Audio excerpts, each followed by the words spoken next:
Today is going to be a great video because we're going to be talking about all the glitz and glam of show day, and I'm going to show you my new competition suit because it's so beautiful. I'm so excited to wear it. Can't not wait. Alright, so I know the anticipation is killing you, so let's just jump right into it. But first, I wanted to say that this year I got my suit from Angel Competition Bikinis, and this is a little sack that they sent me with my suit in it. And this is what it looks like. Look how pretty and sparkly it is. It has my hair in there because for me trying it on. But look how freaking pretty and sparkly this is. I love it. So this is what the top looks like. So, you know, you can kind of picture it, how it's gonna look.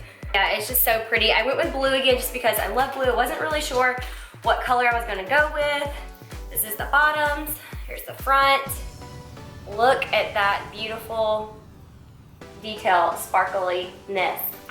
So beautiful. But yeah, I went with blue again this year. My last competition bathing suit was also blue, and blue's my favorite color, and I just, you know, I'm blonde, and I'm gonna be tan, and I just think blue is like one of the top best looking colors on tan blondes. So I just feel like it complements me and my personality, so I just wanted to go with a blue again. But I wanted to go just with like an overall more sparkly, eye-catching, but very classic bathing suit. And I wanted to go with some very simple, small connectors because I am in the smallest class. I compete in class A, so I'm very petite, very small. So I wanted something that's not gonna be so overpowering on my body. That's something you want to think about when you are choosing your bikini is you got to really think about your body height and your shape and just overall like symmetry. So I'm someone that doesn't have like any hips. I have really short and stocky legs. I have a really short torso. I'm just overall a very short, compact person. So even though I think the bikinis that have like the three tiered connectors that hang down, I think they look so beautiful on a lot of people, and even some of the like thicker, more banded connectors, they look so beautiful on really tall, skinny physique girls. But on someone like me, that would just take away from my overall physique, and you don't want anything that is gonna be too distracting and takes away from your hard-earned body, your hard-earned physique on stage. So that's why I went with the really small connectors. They actually suggest getting these if you are a petite competitor anyway. So that's what my bathing suit looks like. And this was my old one from last year. My last bikini came from Ravaged Sand, so this is what my last bikini looked like. So it still has the stuffing in it and the stained tan on it.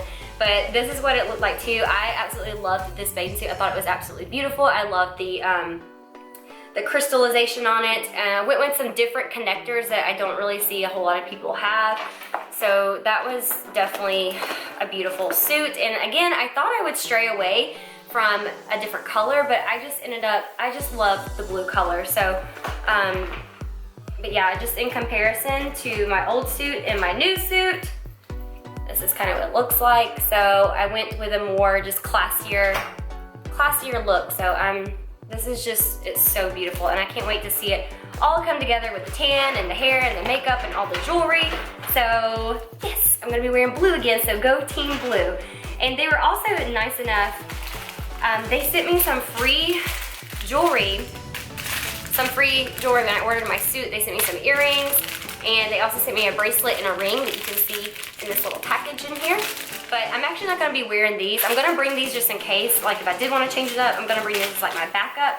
But moving on to my jewelry, the jewelry that I went with this year is GLAM competition jewelry. This is what it looks like. So it came in a nice little sleek box. And I wanna do something a little bit different this year since I have a very simple bathing suit, especially when it comes to the connectors, because your connectors can be kind of like your accessory jewelry as well. But I went with very classic, basic connectors, so I wanted to go a little bit more bolder with the jewelry choices, something a little bit not traditional, I guess. So this is the bracelets that I actually picked out. So I went with kind of more of like a jewel, I don't know, crystal looking, bigger. I don't even know how to describe it because I'm not a jewelry person at all. This is what the other one looks like too. It's a little bit smaller, so compared to the other one, it's a little bit thinner than this one. So kind of, you know, different than the traditional. This is what the traditional one looks like. You just have the typical, you know, you just have the typical crystal rose, a pretty thick elastic band.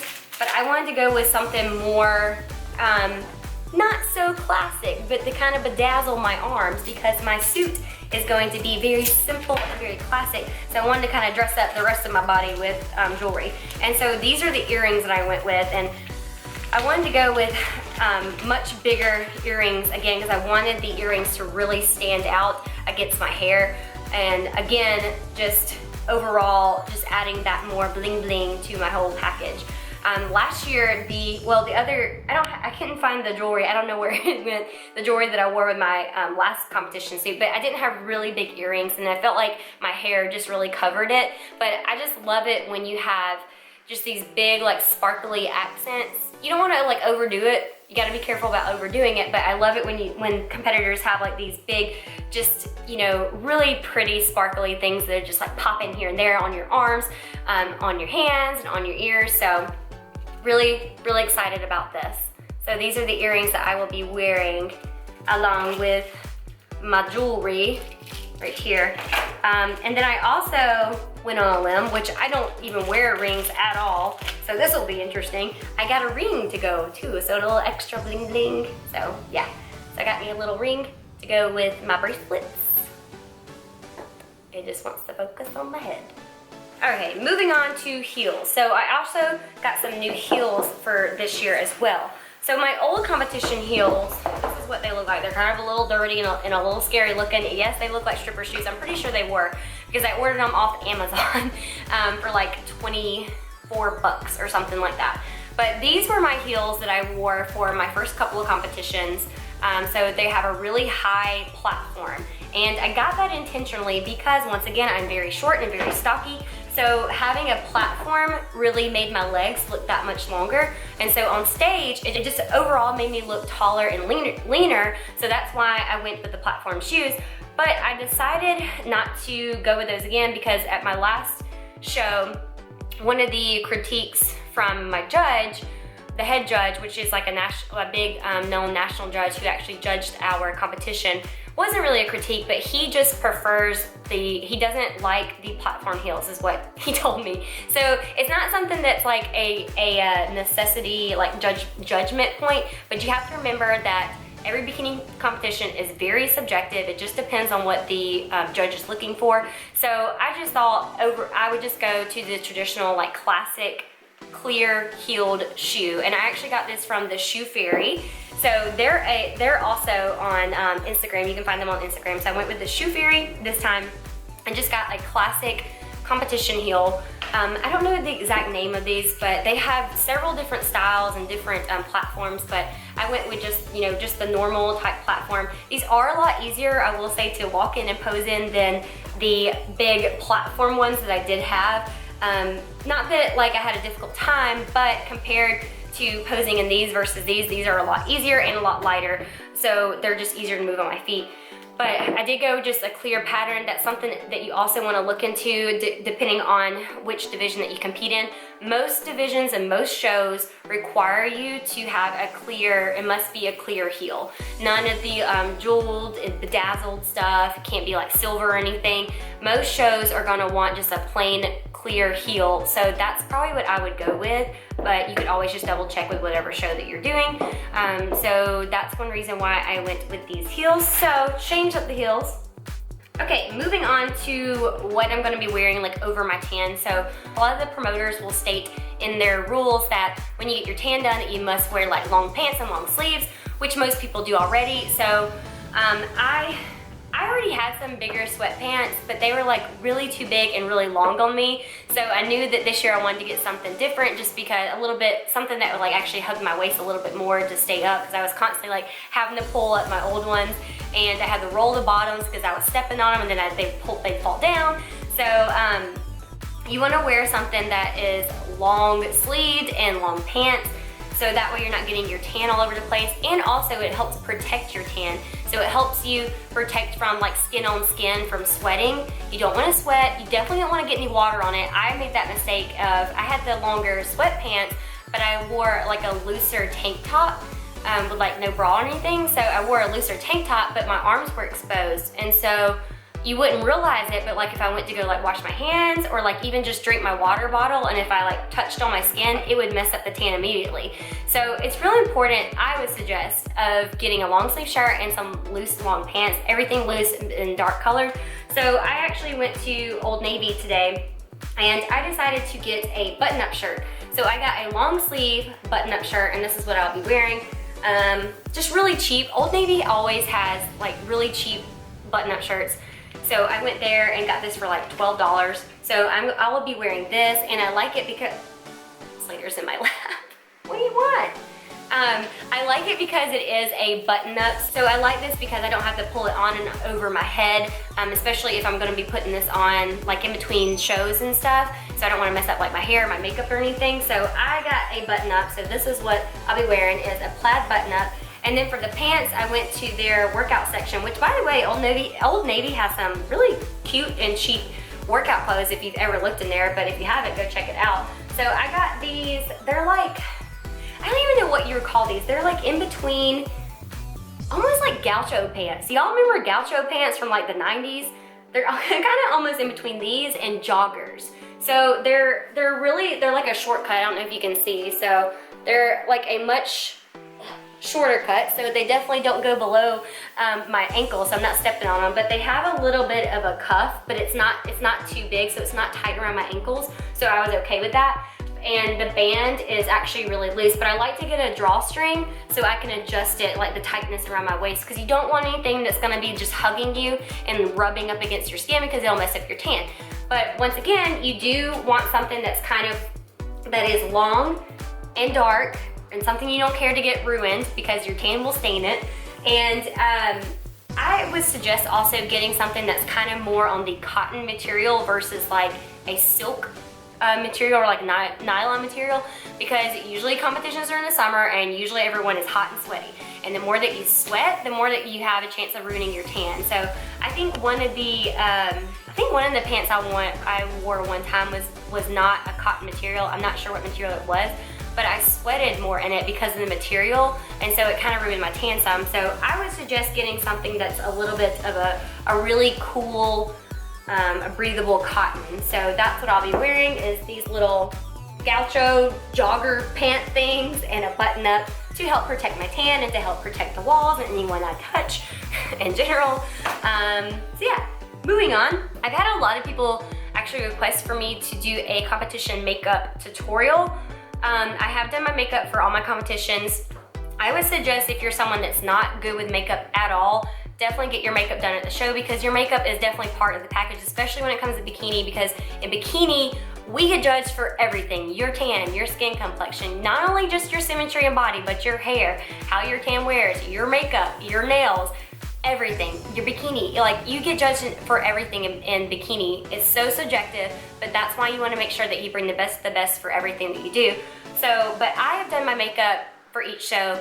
I don't wear a whole lot of makeup daily, but I watch a lot of YouTube videos, so I kind of emulate that, and that's how I do my competition makeup. So everyone's always asked, like, oh, how did you learn to do that? I just watched a crap ton of YouTube videos. Just go out there and just watch. It doesn't even have to be competition makeup videos, but just learning how to do, you know, makeup. That's what I did. I kind of taught myself how to do it.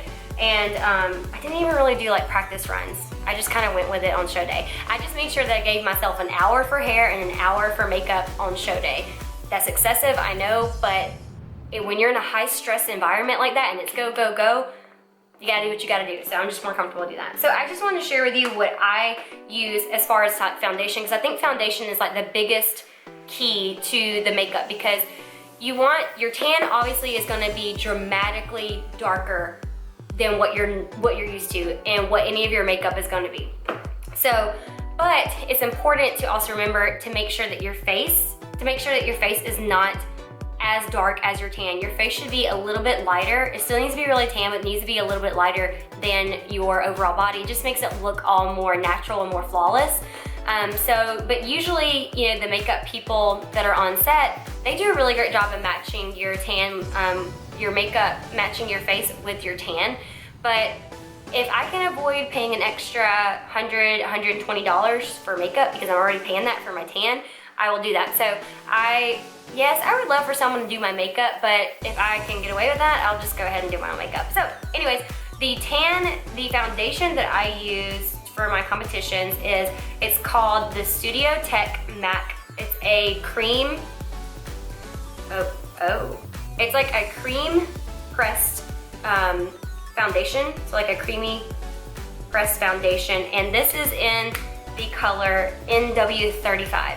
This is actually what they suggested to me to use for competitions because I guess apparently that the girl that I talked to has done a bunch of competitors' makeup and stuff, and so she said this is one of the most popular choices they use, and this matched perfectly. I can definitely say that. So that's what I use for foundation. For bronzer, because definitely still want to bronze up your face, even though you want it to be lighter than your tan, but you still want to kind of bronze it up and, you know, make yourself look overall more tan. So this is actually what I use every day. It's by Bare Minerals, and this is called High Dive. This is the name of, the bronzer is called High Dive. So it's by Bare Minerals. It's a pressed powder bronzer. So it's a nice dark chestnut almond color. I'm not a makeup guru, so I don't really know what I'm saying, but you get the picture. It's a really dark bronzer, so this will be perfect for my tan. I actually, again, use this every day, just like kind of on my cheeks. It's actually what I have on right now, just a slight, that's it. I'm done. Okay, as far as contouring, the contour kit that I use is by IT Cosmetics. It's called the Sculpted Face. I think this might be their only contour kit they have. I don't know, I bought this like over 2 years ago, so they could have came out with another one. But this is kind of what the colors that it looks like. So you have all kinds of different colors, and you have like 2 highlighters at the top. So obviously for my competition, I use like these bottom colors to kind of help contour my face. What I used last time for eyeshadows was this little palette by MAC. It's got a bunch of like blues and dark charcoals and blacks in it. This is called Navy x 9. I guess because it has 9 eyeshadows in it, but it's called Navy x 9 from MAC. I don't know if they still have it. Again, I bought this over 2 years ago, but I liked it because it has some matte colors in there, but it also has some like sparkly colors in there as well. So I use just a combination of mainly the charcoals and the blues and some of the sparkly parts, just add a little sparkle to my eye. So that was what I used the last time. And then I also used this other palette for some of the, like more the neutral colors that I put on my eye. And I think I used the black in here too. Anyways, but this is an IT Cosmetics palette. What is this one called? It's called, this one, I keep all the original boxes. I know I'm weird. This one is called the Luxe High Performance Eyeshadow Palette. Yeah, that must be the name of it. But yes, it has a lot of really pretty colors in it as well. I actually use a lot of these colors, like the neutral colors, at least for my everyday makeup, but this is what it has. I use this really bright blue down here to kind of help pull some of that more of that bright blue to match my bathing suit. So these were the makeup palettes that I used. That was mainly the gist of it. I was going to show you my fake eyelashes. I got them from MAC, but I couldn't find them. And today when I was at Ulta, I should have bought some because I didn't know that I couldn't find my eyelashes. So I'm gonna have to buy me some eyelashes. I'll probably get like the Ardell wispy ones that I see a lot of YouTubers wear because they're still natural, but they're still bold. So I think they'll be good for the stage. I have a really small face, so I don't need anything that's too overpowering. That's another thing too. You don't wanna buy any eyelashes that are just so overpowering because it creates like a shadow on your face. And you don't want that because you have those bright stage lights coming on you. You don't want to do that. Also, make sure that you wear like a really bright lipstick and some really bright blush. If you feel like you're overdoing it, that's probably the right thing to do because you gotta remember that this is stage makeup. It should look scary in person, but it should look awesome on stage. So just kind of remember that. I can't get over it. It's so beautiful. I can't wait to wear it, guys. I'm done. All right, so I hope you enjoyed this video. I hope it was a little bit informational and insightful and just kind of give you an idea about what I'm doing for my competition and maybe gives you some ideas for what you should do for your competition. But if you have any questions or any comments, please feel free to leave it down below in the comment section. And that is gonna be it, guys. So I'm gonna go practice some posing and I will see y'all in the next one.